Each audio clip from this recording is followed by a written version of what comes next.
Hello and welcome to Citizens Forum. This is being filmed on Tuesday, June the 9th in the Memorial Arena in Victoria, BC.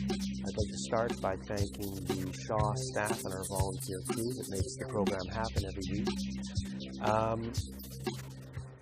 In this segment, we're going to be talking to Bill MacDonald. Bill is a vice president of the Greater Victoria Light Rail Society.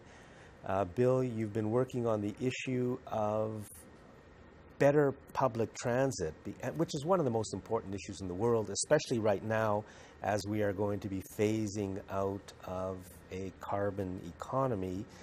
Good public transit is of the utmost importance. So we're going to start back in 1974. Well, in 1974, light rail was already on the agenda with Dave Barrett's NDP government at the time, and was feasible then. It's got to be feasible in 2015. But he called a snap election, was defeated, and that was taken off the plans. And finally, when the NDP was re-elected, they wouldn't have anything to do with light rail or anything like that. They'd learned their lesson. They'd been taught by the people who run this country that no, good public transit is not going to be allowed. And that's where we are now. So this is 1974, 84, 94, 40 years later. 40 years later. So you said Barrett was actually going to be buying cars? He was purchasing a streetcar from Germany, from Hanover, which was going to be tested in Victoria as well as Vancouver as a prelude to light rail transit. You were just down in Portland, or you're going to Portland? I'll be heading to Portland in early September because they will be opening up a new LRT line.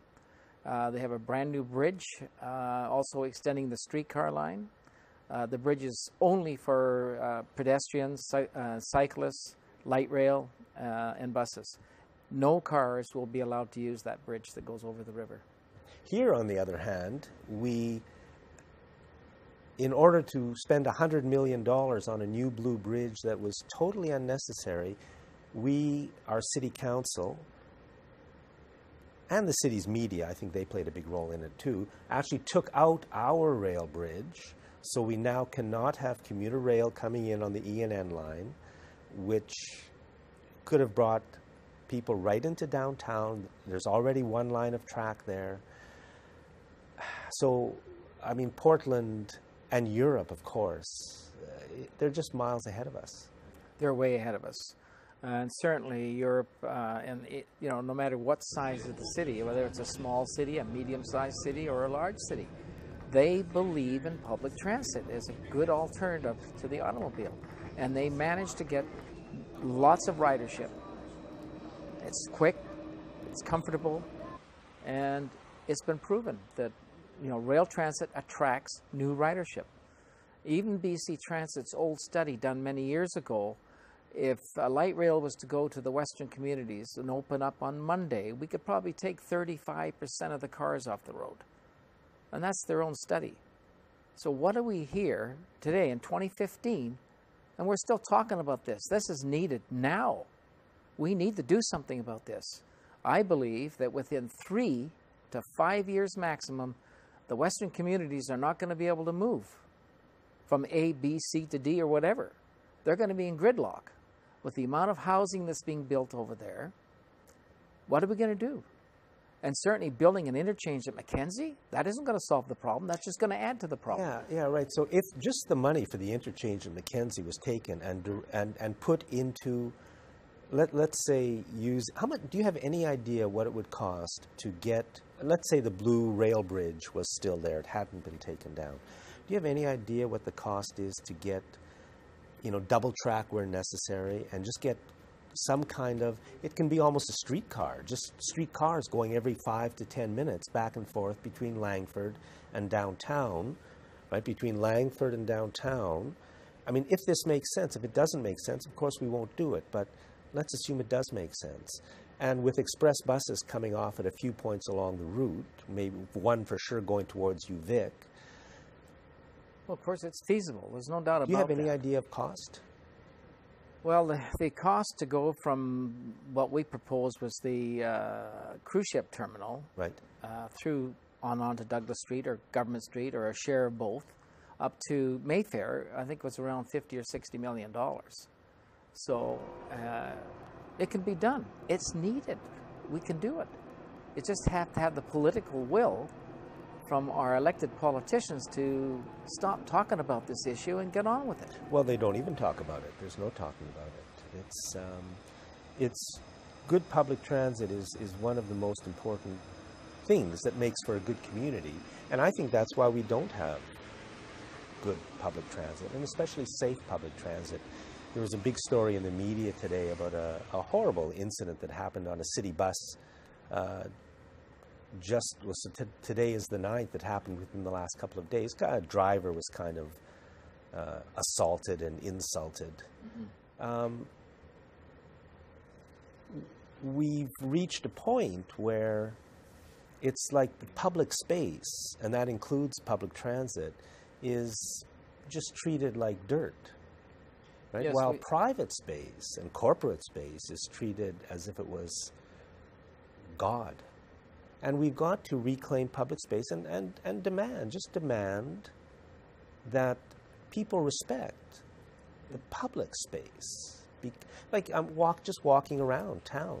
More and more businesses are playing loud music, right? Well, do I, as the person walking by on the public sidewalk, want to hear music from every business?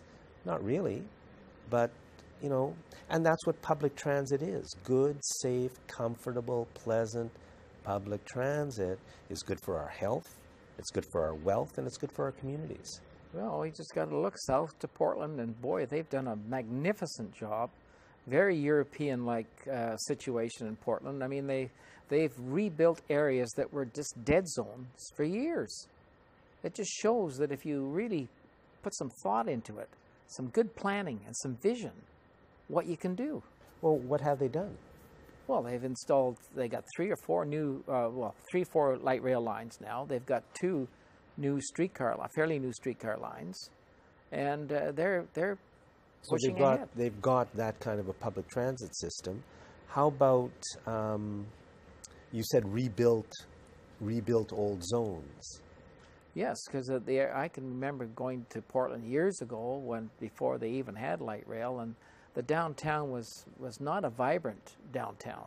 And Victoria, I mean, we just got to look to Victoria and how many empty stores there is downtown.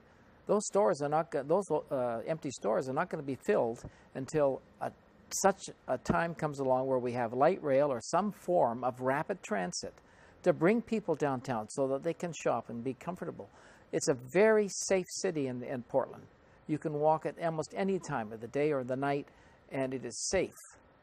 And Victoria is sitting here, and we could be better if we just, again, put some vision and thought into our public transportation system. And of course, along with that, you've got to be building a good society within which a public transit system can function.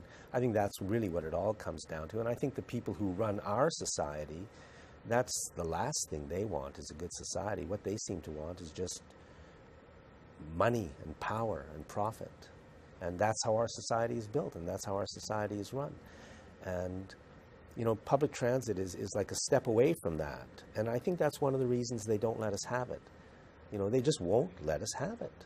Our society has done 4 surveys since 1986. The Greater Victoria Light Rail Society. Yeah. And the last one was 1994.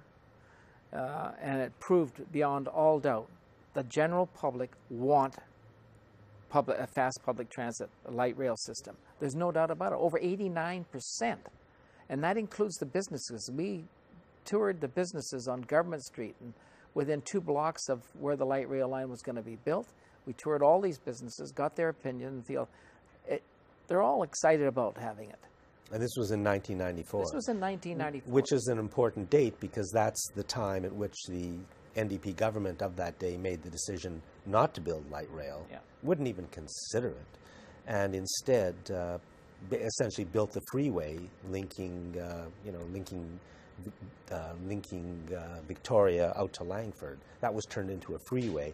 The money that was spent on that could have been spent on light rail. Well, the study was $800,000, and they came up with some phony thing saying that we had to have a They faked population the level. numbers were completely faked. That's the way they treat us. I mean, I was very involved in that issue at that time. The government, our own MLA, wouldn't represent the wishes of the people. No, she represented the orders from the hierarchy of the NDP that there was going to be a freeway, there would not be light rail.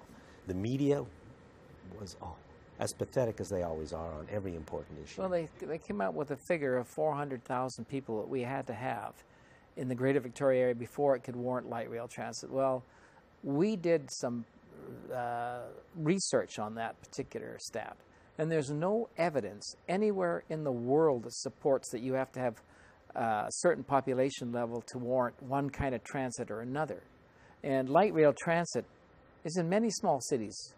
Maybe it's only one line, but some of them are only 60,000, 80,000 people, 100,000. You know, we're definitely viable. We've only got 2 major corridors that funnel the traffic into this city. We've already got problems with that. We've got parking problems, and we have a pretty good high ridership on the transit system in general. So we're well suited for getting light rail. There's no excuses why we can't go forward with this.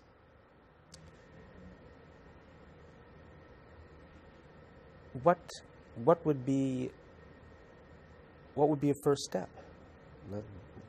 I guess the government has to. The first step is the government to convince the government, show some vision and get on with it and announce it. Let's go.